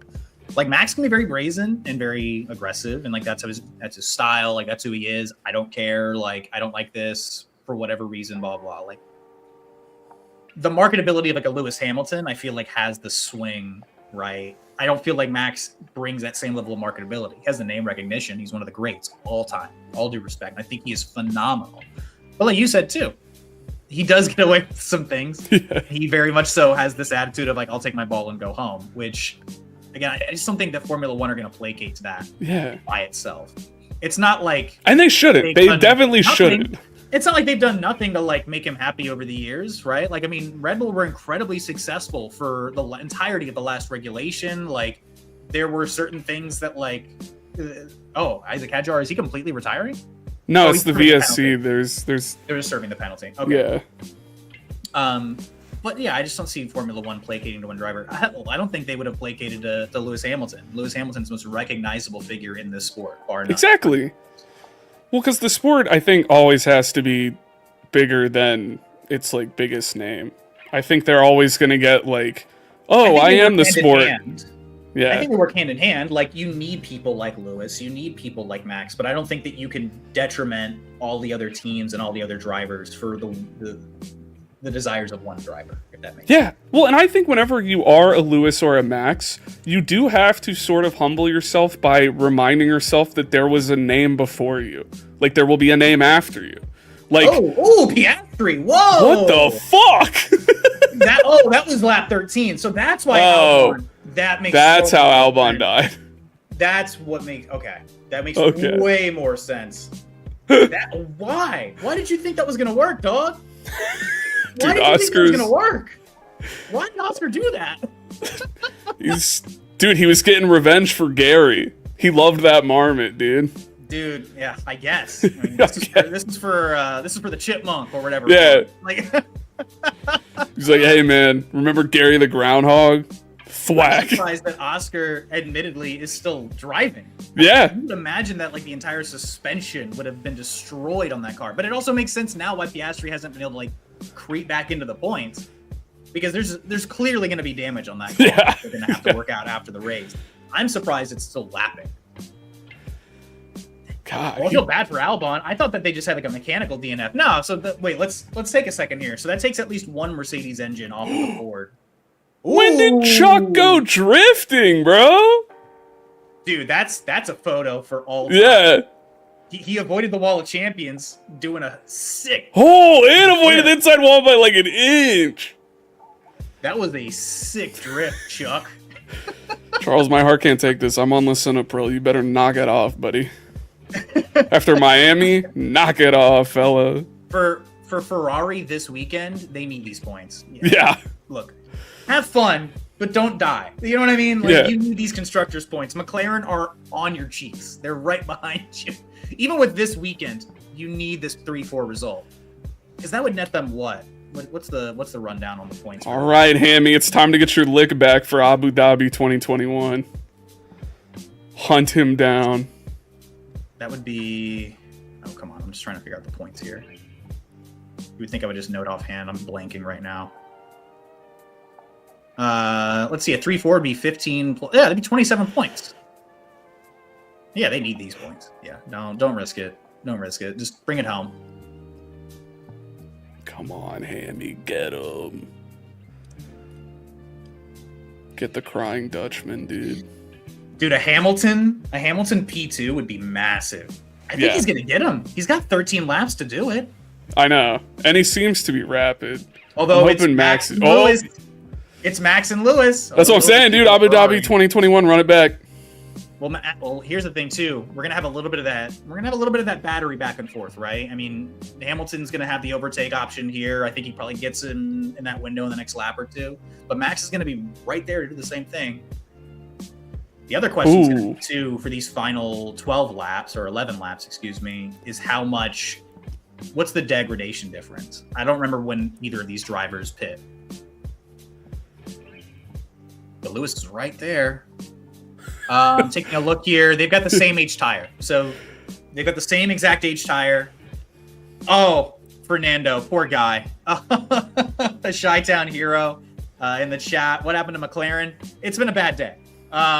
It's because Zach Brown wasn't there, dude. He's off in Indianapolis. He wasn't there to keep him safe.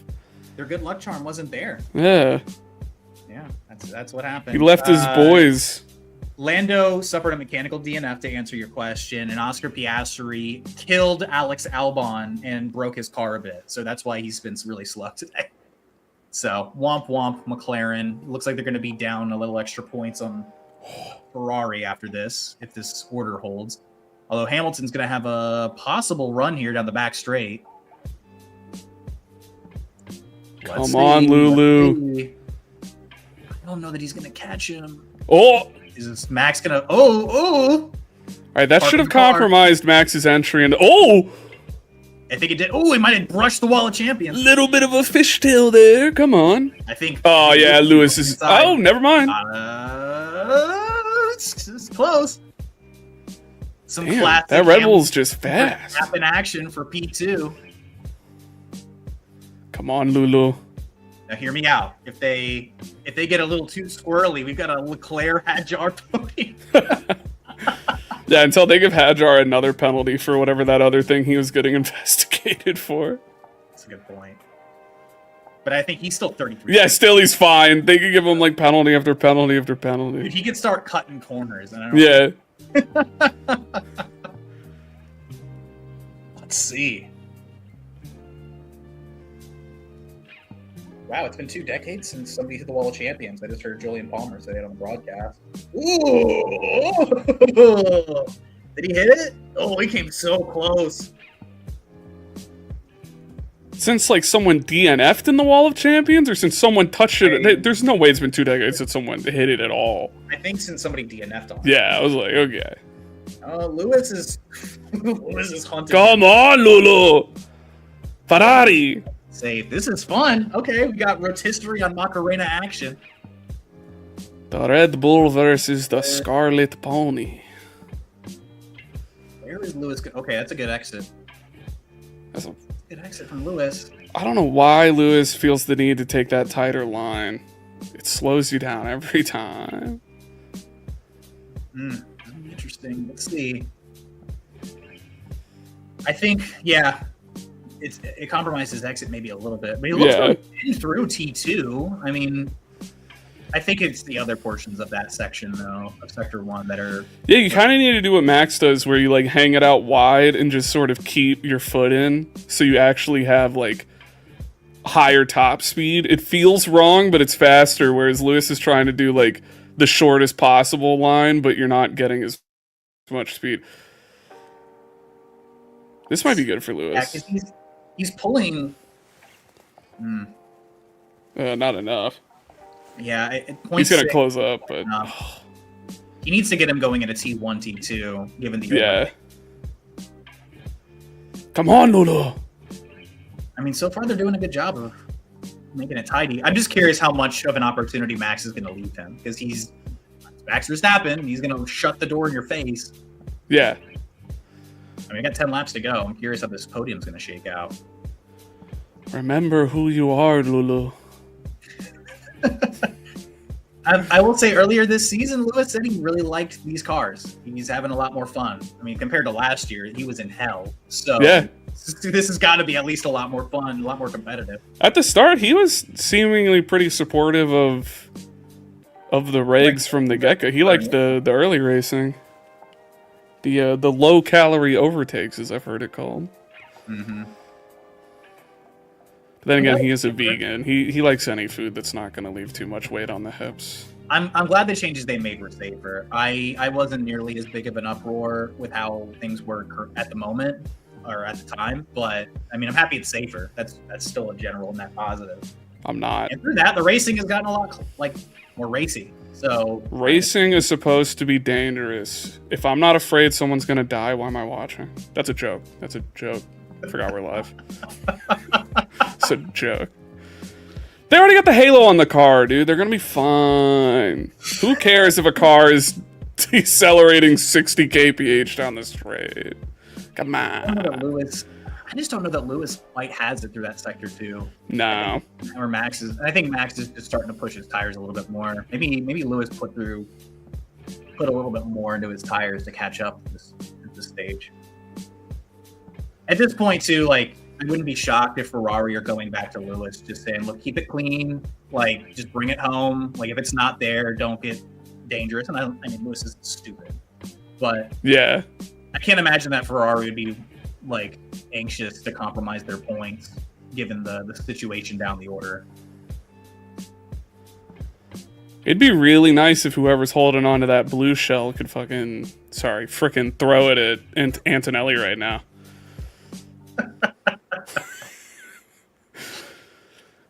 Waiting way too long, that's all I'm saying.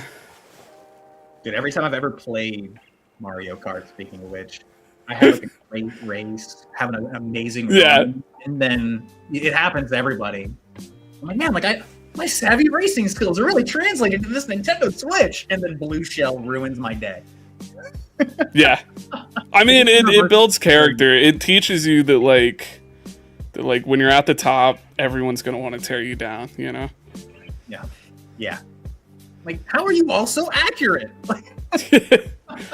What is this? Not even blue shell, red shell. Like, just, oh, dude, or when you're in the lead and someone just throws like a Hail Mary green shell that bounces off like 7 different walls and then clips you back and kills you. Yeah, all of a sudden I turn my Switch controller into a boomerang flying at Mach 3 speed into the wall out of sheer anger, and I never talk to any of those people in that room again. You gotta cool down outside, take a lap. I'm going for a walk. I don't even smoke, but suddenly I'm bumming a cigarette from like the first person I see. They're like, what happened to you? And I'm like, Mario Kart. Been there, pal. Been there, buddy. So Max is... Alright, okay, wait a minute. Okay. Oh, you're a little squirrely. I think Hamilton might have to run if he gets this. Come on, Max! Blow it! Do a Max thing and lock up. Oh, let's go, Hamilton! Ooh, okay, Lewis. Lulu Hamilton, back at it again. All right. Well, now Max is going to have that overtake option back in his corner. All right, they cleared the Alpine. Okay. So I think that they would be approaching Lawson next, unless that was actually I think that was Colapinto, mind you. So they're back up to where they're supposed to be, more or less. Oh, dude, I gotta vote for Hamilton too. Oh, that's a good point. Get the driver of the day. Let's see here. Chat, let us know who's your driver of the day in the comments below. Ooh, Nico Hülkenberg. Flag. I don't know, man. Let's see. Who's down the order? Who's gonna get a pity vote? Honestly, Colapinto's had a pretty good drive to this point. I mean, what is he, P6 right now? That is pretty good. I think he was 3rd on the like readout. Again, I want to see it. Or maybe he was 2nd and Kimi was 3rd. Lewis and Max. Oh my God, Max. If Lewis can hold, that's the problem though. I got to make this vote before the race ends. It's between Lewis for me and it's probably between Lewis and Colapinto. Dude, it won't let me click. Oh. They're censoring me. They're censoring. Okay, it went through. Although to give my boy a little credit, he took the task to Russell all day. Yeah. He made him sweat to death. To give Kimi Antonelli credit, he did manage to text the deactivation codes while driving a car. That was pretty impressive. Stop and go penalty! Holy shit! Oh, wait a minute. Colapinto might actually... That's great. They knew that no other penalty would matter. Well, unfortunately, Colapinto is still 40-something seconds behind Hadjar, so I just don't think it matters. If you're Red Bull, you got to be breathing a huge sigh of relief you can serve these penalties during the race, because otherwise he'd be getting like grid penalties during the Monaco Grand Prix, and you'd be stuck. Yeah. They've given Isaac Hadjar the first ever stop and tickle penalty. 15 seconds of tickles will be administered to the driver in the pit box. Kelly and Lawson getting a little squirrely. And a couple of fights happening up and down the order. I kind of want to give this to Lewis, but I don't know. Max might catch him again. Nah. Oh, they are wringing the necks out of these cars. Yeah. And that's why I know Max isn't gonna catch him. He's minimum. I'm gonna go with Lewis just so I have a vote out. Run, Lulu, run! If you're watching, in the comment section below. Oh, lock up. Driver of the day. Oh, I must have looked away for just a moment. Who locked up? Max. Oh, Max locked up. Oh, that might be the separator. Yeah, he's lost it. Although, hey, it still makes me correct that as long as the order finishes like this, that Red Bull caught a podium before Austria. Yeah.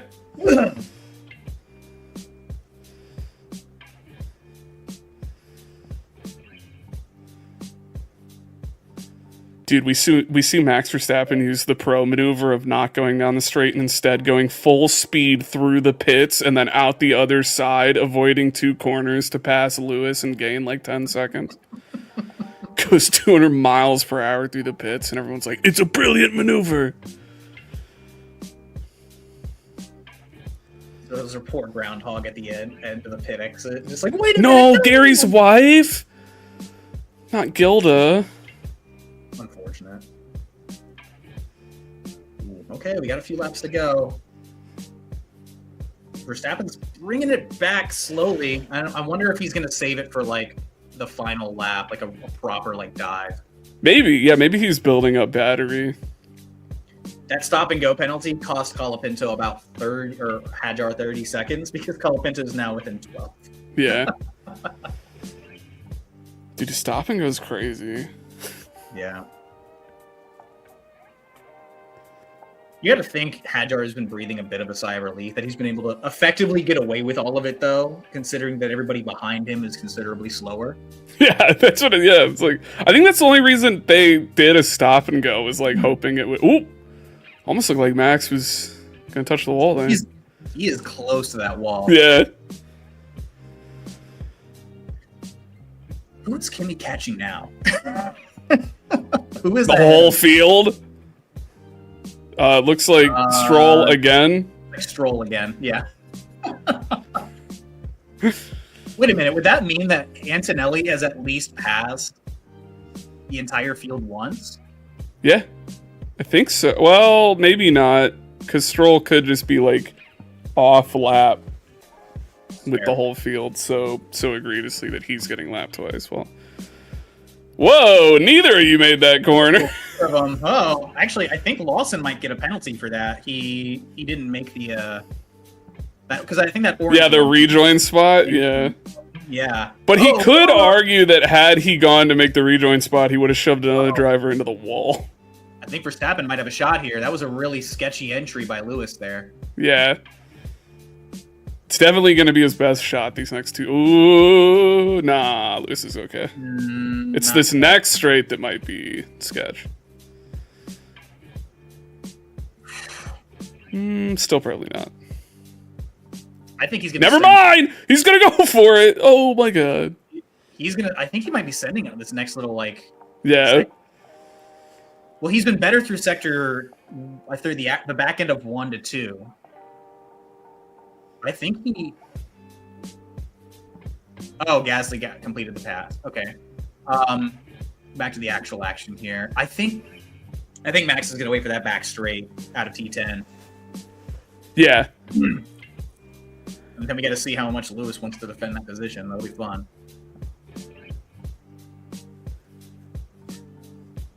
Ooh. Little squirrely on the rears.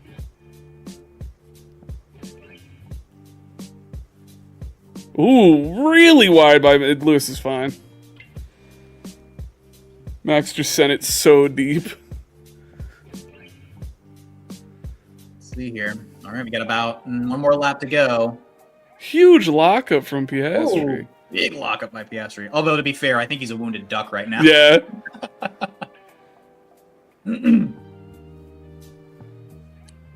Oh, yeah, I think Hulkenberg's going to catch him after that lockup. Anyway. God, I needed Bortoletto to catch him. You're still going to get more points than me. I think... it's the wrong Audi. Behrman falling into P10. I do believe that Lindblad should count as a DNS and not a DNF since the entirety of the race hadn't begun, but that's just me. He made the formation lap. That's how we count these things. That's not a race. The race is when the lights go off. I had to establish this last year, and for the people you established wrong.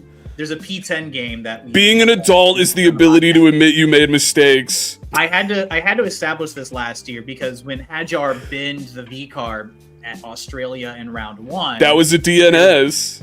That was a DNS, but he made the formation lap, so it was like he binned it on the formation lap. It was really weird. So that was a DNS. He did not start there. Let's go, Kimi. 4 in a row in a near 50-point gap for Kimi Antonelli. Hamilton looks like he's going to hold on to P2. Max Verstappen rounding out the podium. Charles Leclerc, a year and a half behind in P4. Yeah. Looks like he's going to hold it. Isaac Hadjar, 25 years behind him in P5. And the rest of the grid, as we round it out, Leclerc, yeah, the grid is so mixed up. People are taking the checkered flag in random order. Yeah, alternate orders. Alternate order. Antonelli, Hamilton, Verstappen, Leclerc in P4, Hadjar 5. Colapinto is going to round out 6th. 7th, Liam Lawson, Pierre Gasly in 8th. Williams, Carlos Sainz finishes in the points P9. And Ali Behrman is going to round things out in P10 to round off the points. Piastri, Hülkenberg, Bortoleto, Stroll, and then I believe that might have been the end of our grid. Let me check, make sure. Stroll, Bottas, and then Perez, Norris, Russell, Alonso, Albon, and Lindblad not taking the checkered flag today. Massive day for Kimi Antonelli. Oh my goodness. Oh! Wow. Well, as we are creeping up towards the final podium, Ryan, your thoughts after the end of this race? I mean, that was pretty good from what I got to see. I'm sad I didn't get to see the start, but I really We're busy. Heartbroken for George. I think that could have been an all-timer to see how that would have played out with the two Mercs fighting at the end. I mean, that was half of a race of them just duking it out. Yeah. And if this had gone the full distance, I would have been surprised if they didn't at least make contact at one more time. But now you have to start asking those questions. We talked about it earlier during the stream of, how separated do the garages get if you're Kimi Antonelli, George Russell, like how separated do things start becoming? How much more work is George Russell going to have to do now with this gap? I mean, we're going into Monaco. We'll see how the cars perform there. I think we've got a 1 week break. I don't think we're back-to-back race weekends. We've got 6 races over the next 8 weeks. So it's going to be a lot of racing between now through Europe. Man. Massive for Kimi Antonelli, though. Yeah. Massive for Kimi Antonelli. This is... I mean, look, as a Kimi Antonelli fan, admittedly, this is my dream scenario for year 2. I could not have imagined him winning this many races against George Russell this quickly. Insane. We have a crazy fun podium, though. Max Verstappen and Lewis Hamilton rounding things out. Yeah. Yeah, Lewis P2. As a Kimi Antonelli despiser, this is the worst day of my life. And it's only getting worse every weekend. His domination grows. And what's worse is I fear he's probably better than Oscar, so he's not going to blow it. He's just going to hold on to it all year. I mean, this weekend we talked about on the podcast this on Thursday, how important it was going to be for George, how much of a swing this would be, how much of a story this starts to tell for what we could see through that European third, where last year, not just Kimi, but Mercedes did struggle a lot. But now they've got the car to beat. And Kimi obviously is not fazed by his teammate by any stretch of the imagination. So, man, this next third of the season is probably going to tell. Well, I think he is fazed by his teammate. I think that's the most interesting part. I think now he's got that cushion of points that, like, even if he is fazed by his teammate and he ends up coming P2 to George for like a bunch of races, it's not going to matter, which I think is so huge for him that even with that confidence, it's like, yeah, I can go into this race, and if I'm not feeling comfortable enough to pass George, I tuck in behind him and I get a bunch of points. And if I am feeling comfortable or I'm feeling good, I like take the fight to him and I go get a win. That's like, he's so firmly in control while being like rapid. If he can keep that speed everywhere, he would need a meltdown. He would need like an Oscar Piastri level meltdown for 4 to 5 straight races, I feel like, to really make me think he's going to lose this. It would need to be a stellar. Like I think every driver is going to at least get a DNF a season. I mean, unless you're reliably like, especially with these new regulations, with like cars are working now, you can't count on that reliability to be there all season. Exactly. There's going to be a moment where Kimi loses one. Like, it's going to happen back. And George obviously needs to capitalize on that opportunity too. But to bring it back, how big of a cushion is it going to be when that happens? Right? the reliability of these cars up and down the grid. Mercedes, again, they have the best engine. They look like they have the best car, but everybody up and down the order. We saw 6 different DNFs. A large portion of that still mechanical. We've got a long way to go. It's a long season. I just remember this point in the year last year, arguably, we were talking about how dominant Oscar Piastri was and how this felt like this championship was going to go far away. And then obviously Lando Norris clawed it back by being incredibly consistent. George's job at this point is just being consistent and being there and hoping, I wouldn't say hoping, but just being there when Kimi makes the mistake and then not relinquishing it, right? Kind of following that footstep you saw from Lando last year of just, you need consistent results. It doesn't have to be sexy. Because last year we just kept seeing Lando round out podiums for a long stretch of the season. He didn't even win the most Grand Prix last year.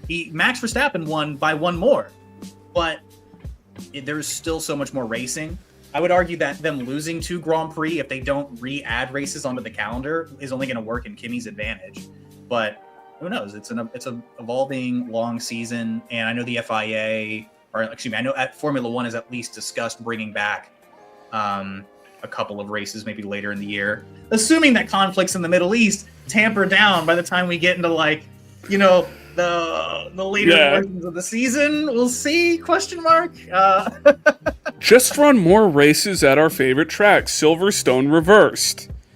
Do it. I wouldn't be against it. It would be crazy. I know all the safety walls aren't built for it. I don't care. Make it happen. I would say what if they I wouldn't be shocked if they maybe they touched on potentially bringing Imola back onto the calendar for one extra race. I know that was discussed. I know Portimao is supposed to be coming back on the calendar next year. Turkey's coming back on the calendar next year. I know F1 because these conversations keep happening in the media, it's coming from somewhere. There have to be conversations happening behind closed doors about adding races later to at least give us a full 24 race season.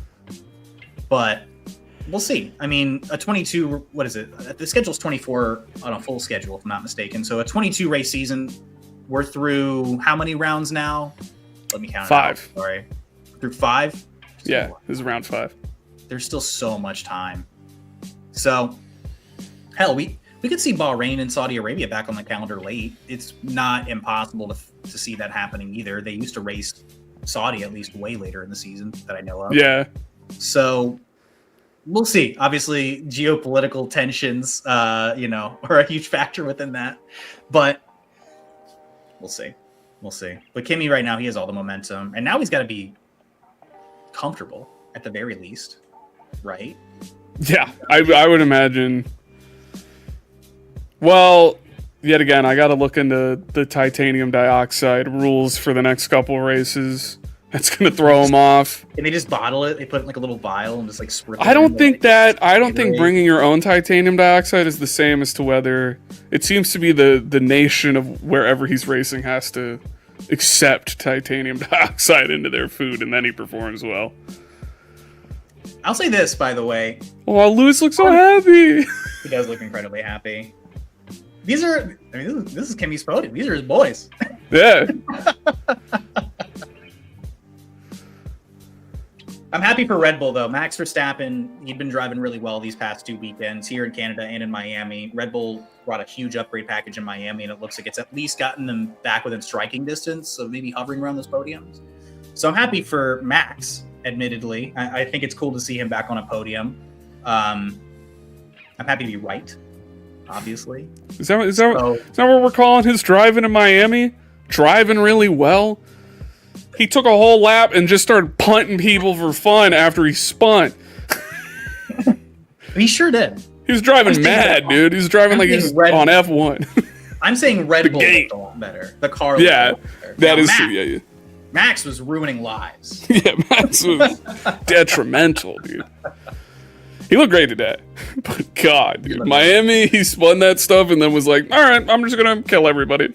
I think it's really obvious that the Ferrari is still quite a bit faster than Red Bull. So the pecking order on speed, if the McLarens don't DNF or they don't kill the Williams for some reason, it's still the Mercedes, it's still McLaren, Ferrari, and Red Bull. We saw that during the sprint. the qualifying quite literally point for point for point for point on the pecking order. But Red Bull are definitely way clear of Alpine and Haas and the middle of the pack. So they're moving in the right direction. We talked about this during the stream today, how much they've had a lot going on behind the scenes, engineering wise. When you're that successful, you lose staff. But good day for Red Bull. Tragic day for McLaren, looking down the order. Tragic day. Piastri finishing P11, just ahead of the Audis. And I wouldn't be shocked if Oscar ends up grabbing like a strike on his license for that absolute dive bomb into Alex Albon in a T10. So we had a really busy day today. As the drivers started creeping up towards the podium, they go into the cool down room. I think this is going to round it out. First experience doing the live stream, Ryan. I really, really appreciate you joining. I hope you had fun. What'd you say? I said I hope you had fun. I hope this. I did. Yeah, you enjoyed yourself. If you're one of the TLPs, you were watching along, I hope that you guys enjoyed yourself. I want to say thank you so much for listening. At any point during all this, watching all the way through the end, if you did. If you haven't joined the rest of the TLPs yet, subscribe to the channel. We're chasing 1,000 subs. It costs nothing at all to help support us. It would push us up the algorithm, put us in front of more Formula One fans like yourself. We're going to be back for another live stream during the Monaco Grand Prix. We're going to have content posted every week across shorts, videos.